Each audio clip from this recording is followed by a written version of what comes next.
right, back to this, because here's a party. The 9 o'clock hour was a Christopher Daniels pre-tape making an announcement.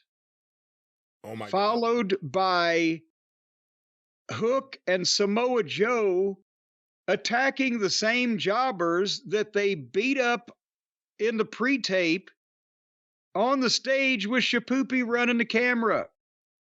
And they threw him into the ring, and the referee rang the bell for a match between. This is the 9 o'clock hour, pre-tape and prelim. Did you watch that Christopher Daniels announcement? Yes, I'm going to back up to it in a second, but there was a 1-2 punch that I was astonished that they would give at the top of an hour. Well, they also had some backstage talk with Samoa Joe and Hook, asking if Taz was I think a graduate of Syracuse. Is that why he liked orange?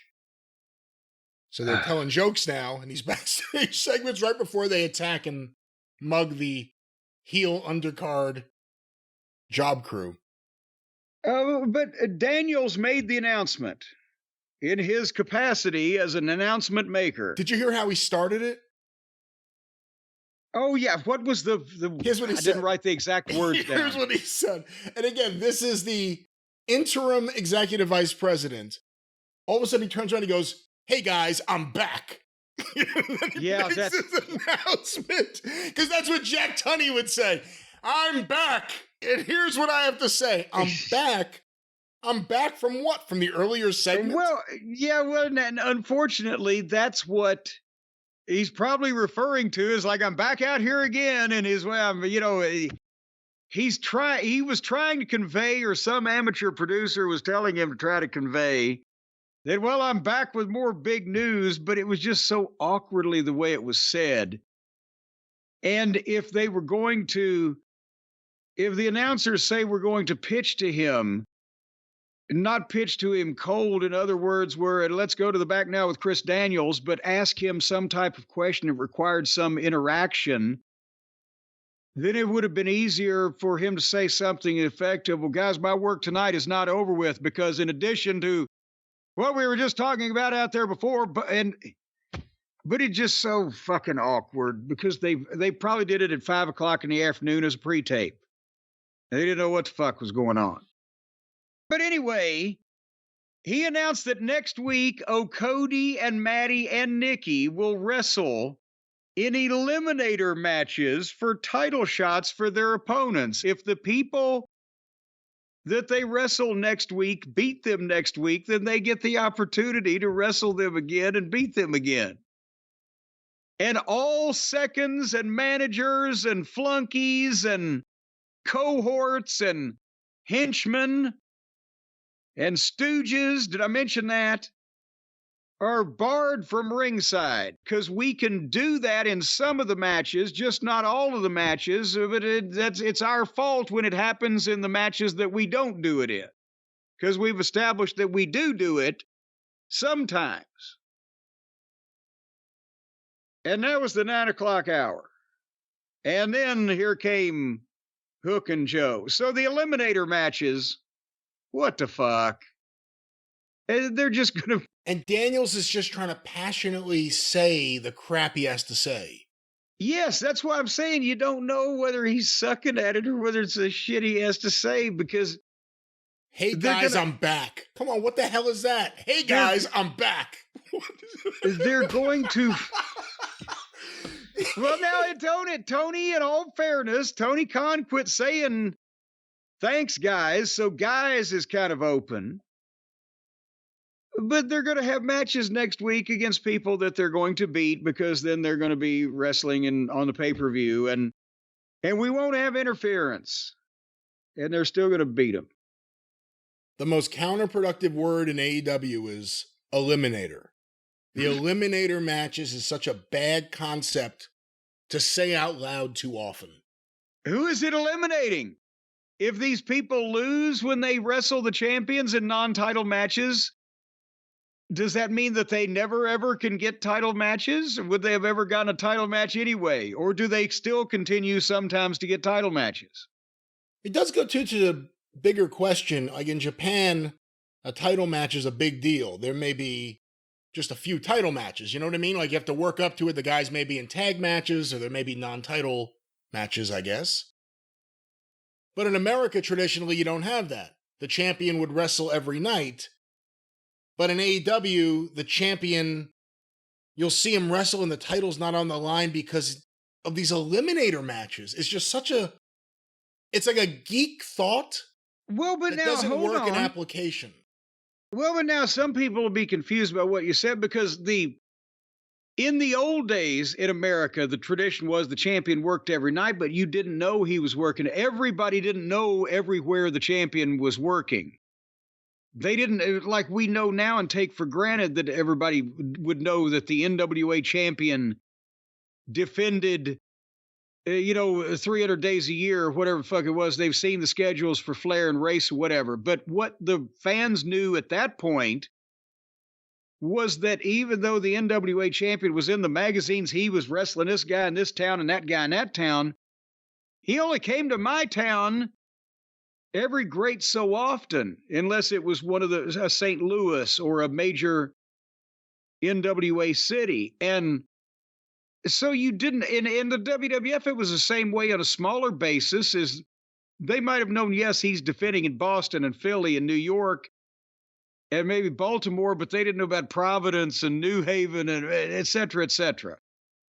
So there needs to be a happy medium somewhere between it used to be a privilege to see the main event guys wrestling to the main event guys wrestle all the fucking time, so it's not special anymore. There's got to be something in between. You know, I know for someone like maybe Ric Flair, there was a pride in working a long match with George South or, a undercard guy. But that didn't mean he ought to do it. But yes. Exactly. And it feels like AEW is filled with a lot of that. And George South was a good wrestler. I'm not saying he wasn't, but it's about the push. It's not about how you work in the ring. It's about the push. And for people who listen to this program, they know that we're talking. It's about the presentation of you and not whether you can.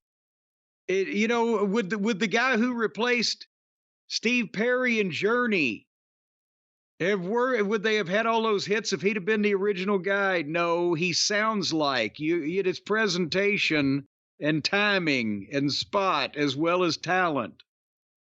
He can sing like him, but it was not the same thing. Anyway, and then Hook and Joe, they beat him up on a stage and they throw him in the ring and they beat him in about 3 minutes when Shapoopy decked the manager and all three of the baby faces put sleepers on all three of the heels. Shibata left Mark Sterling for dead. Did you see that? He just completely choked him out, just left him there like he was dead. No one ran over, nothing. He just laid there dead. Well, people were hoping, hey, if we take enough time, maybe nobody can resuscitate him. What do you think of this stable? Hook, Samoa Joe, and Shibata. Well, and that's again, there's the germ of the seed of something is there, but it never has a chance to grow because of the roundup that is Tony's booking. Samoa Joe mentoring Hook is a great concept. With they have the same combat sports type of approach and blah blah blah. And the young student and the older sensei or whatever the fuck. And then they've always got a clown or comedy some shit up on his program by having Shapoopy, even if you call him by his other name, Shibata, running the camera just because he's got to be in there because he's a member of it. Why is he a member of it? Because Tony, I guess, said be a member of it. But it's something to make it funny or to have somebody else. And that distracts from the main business point you're trying to make with a relationship between Hook and Samoa Joe. And again, yes, these are people for him to beat up or for them to beat up. But why are they going to this lengths at this point in time where when Joe gets him against top guys that really want to fuck with him, what's their response going to be? How are they going to top? Well, let's fucking break into their locker room and beat them up and then beat them up on a stage and then beat them in the ring. Just beat these fucking guys. Be dirty about it. Be dominant. Just beat them up 6 times. Nobody cares who the fuck they are anyway. Do you want to beat up the people they care about like that, for fuck's sake? That'll get you over. Okay. Anyway, what do you got to say about it? I can't really add too much more to this. It's just, it's never felt more minor league in overall presentation. And I mean, Hitsmans are talking about this, but I thought about it all. I've been thinking about it the last several weeks. When you think about it, everything's quiet. You've got that giant stage there. The stage, in terms of square footage, maybe bigger than the audience. The show feels dead. It feels minor league and dead right now. And wait. Here's do you they have don't the see it that way. information? Do you have the information on how many people were in this facility out there in Des Moines, Iowa, where the big boys play? I don't have the final count, but as of 6:30 yesterday, according to WrestleTix, tickets distributed were 2,854. Ouch. 2,854 given out, and that includes, I guess, the radio station comps, the giveaways, the stuff that went to the dry cleaners. Debut in the venue.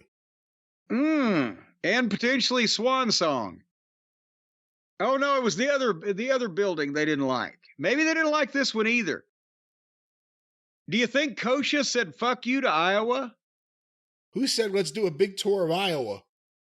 Nobody ever, as the kids say. And not promoted. Apparently, I mean, we heard from a few listeners who said they're from Iowa that it wasn't really promoted well locally, but who knows for sure, so I shouldn't say anything.